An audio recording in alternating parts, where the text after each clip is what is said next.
I've got an opportunity once again to speak to one of my favorite people on the show, and that is Kathleen Lucente from Red Fan Communications in Austin, Texas. And Kathleen, we're going to talk about a campaign that you were telling me about, which was about educating the educators. And we'll talk about that in a sec. But just before we started recording this, you told me that you've just literally been running a workshop this morning on crisis comms for healthcare. And healthcare is something that I am just seeing talked about so much in the PR space right now. Very quickly, just give us a little bit of an overview of what you were doing this morning. Sure. So this morning was we're working with a company that hasn't even launched yet. That is in the healthcare space. It's a B2B company, and I love working with this executive team. It's a small executive team, but they knew right off the bat we need a crisis plan because anyone who's ever been in the healthcare industry knows, there's just natural things that are going to happen. Somebody's going to get rejected from, something that they've submitted for payment or whatever it may be, or someone's going to call in a favor, or, the system is going to go down for a couple of hours, or, something will get rejected. I mean, there's a million things that are just natural things that happen in healthcare, and they're kind of actually an everyday list. But if the executive team doesn't pull together and understand collectively how they're going to handle those things, then you kind of have chaos. And so I love that we are working today on, really, this is a crisis planning. So we put together an entire crisis planning book, and we worked with this smaller executive team on a couple of scenarios that we know would be their worst nightmare. So we went through them and walked through them, and also, got them thinking about, well, what else do we need to add to the crisis book? Who else needs to be pulled in? And, of course, we had the lawyer, the CEO, the CFO, the COO, the CMO, kind of that group, and head of operations. And so it was a fantastic way to start before launch, because now there's sort of like the deodorant commercial is in place. We've all kind of realized, cool, we know if this happens, we have a holding statement. Now, of course, you still need to be nimble, but this is a great way to start because so many companies don't have crisis plans in place, or they don't use them. I mean, there's two thoughts. First of all, is that I've spoken to plenty of people who say the problem is getting people to accept the fact they need a crisis plan, and you've actually got someone here who understands it. The second thought is that healthcare is such a complex area, and I think people are always nervous about it because it's like, oh, what if this particular product causes a rash or does something even worse? And so there's lots of fear around it, and also regulation, isn't there? So how did you kind of construct the workshop you were doing to address that?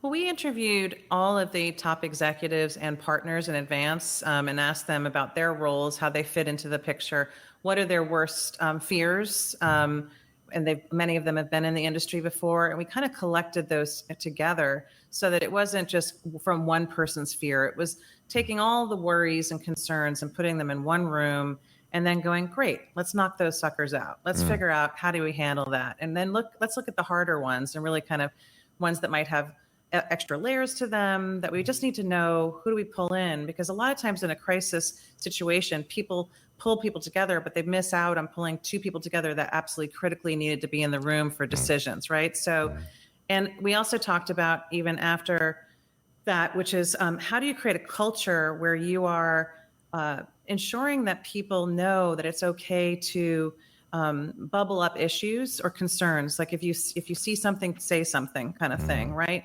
And especially in the first 6 months of a new company, it might get overwhelming, but you'd much rather know what those issues are sooner versus people thinking, oh, I'll just handle it by myself. And then what was an issue turns into a crisis. That's an interesting one because, you always talk about crisis comms as being a small team who are handling these things. And you've got to balance a little bit, haven't you? The amount of information that's going on in that discussion compared to how much other employees know about it in case there's any leaks or anything like that. So how do you approach that? How do you make sure that you have got that culture of feeding up without people potentially leaking? All it takes is one comment to a friend and that could be out there.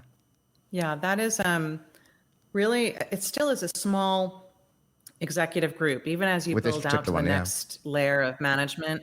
And most of those individuals should, as they're being onboarded into a company, especially a new company, understanding these are the critical things. These are things that are absolutely no-go. Like this is something you can't do. You cannot leak. Here's the ramifications of those types of things. But here's the opportunity to help make sure the people reporting to you, if they hear of something or they hear whether it's complaints about a doctor that, everyone it's starting to red flag, maybe that's worth at least knowing. And so you start to kind of identify what are the green, yellow, and red levels of crisis. Maybe something's just simmering and it's not really a big issue yet, but you're going to keep your eye on that. And I also think that it is a nervous industry. It's an industry where people are also, that are in it, are nervous. And you can help diffuse that nervousness by actually having a town hall with your team and highlighting these are going to be normal things that happen, and we know expect how to handle them. It. This They're going to happen. Rodeo. Yeah. Right. Expect them. Yeah. And so that helps a team at all levels start to understand, oh, okay, it's not good, but it's also normal in this industry to have things that happen. So that's just important to recognize. Just very quickly before we move on to education, how do you persuade people they need a crisis plan then if they're not sure, or if they think, well, do I really need it? What's your approach to it? Well, I feel like when you're sitting down with an executive and their team, and you say you're talking about a launch, you kind of want to start asking questions like the what if questions, right? And so if they start to realize, yeah, you're right. So here's the positive thing that's going to happen, but here's what happens if it goes sideways. And do we have a plan? And that's just not an everyday PR plan. These are things that have nothing to do with PR. They might never even get in the news. They might be things that cause a ripple or a problem with an employee, or they might never see the day with the press. But what people forget is the communications team needs to be in there to help those executives deal with all the types of stakeholders, whether it's government officials, it's, insurance bureaus, whatever it may be. If there's a complaint, you need to have systems in place that help, alleviate the concern, get it tightened up so it doesn't wind up in the press. So it's about asking them questions so that they're aware of what those problems are, and it makes it real. Right. Because I think that's one of the problems, isn't it? It's a feeling of like, well, it may not even happen to us, but by making them aware, thinking about it, being in that situation in their heads, and they can start to see, well, what it would mean if they get it wrong. Yeah. Well, and you also say the insurance policy of spending, I don't know, $20,000 on a crisis plan, and crisis plans range from there to much higher than that. But the cost of having your business taken down versus putting that in place early on and also updating it, that's an insurance policy worth investing in. And unfortunately, a lot of companies wait till they're in a pickle and then actually wind up paying agencies a lot and lawyers a lot more than that to get out of it. Yeah, that's a good way of putting it. It's like an insurance policy. Yeah. Listen, we've got to move on because we haven't got that much time. So let's talk about education, because I was really interested by this campaign that you were telling me about. And it's to do with basically using remote teachers in schools to try and tackle the problem of teachers leaving the industry. I mean, particularly, you're obviously focused in America. Just tell us a bit about it and who you're targeting with that campaign. I mean, who's got to hear this message? Absolutely. Well, we started working with, it's a company called Proximity Learning, and the CEO had written a book, and the book is Teachers Serve Too. He's really a big believer that teachers are not respected, and therefore they're leaving in droves. They're not feeling a lot of respect in their career. It's not just salary, it's, just how they're being treated in the environments of schools. And so, we're about to hit June in the United States, and June is when a lot of teachers either say, yes, I'm coming back next semester, or no, I've had enough of this stuff. I'm out. PR person. I'm leaving the career altogether, right? and believe that it's been true. I mean, you've seen some pretty drastic changes in career. And so one of the great things was Evan Erdsberg, who's the president of Proximity Learning.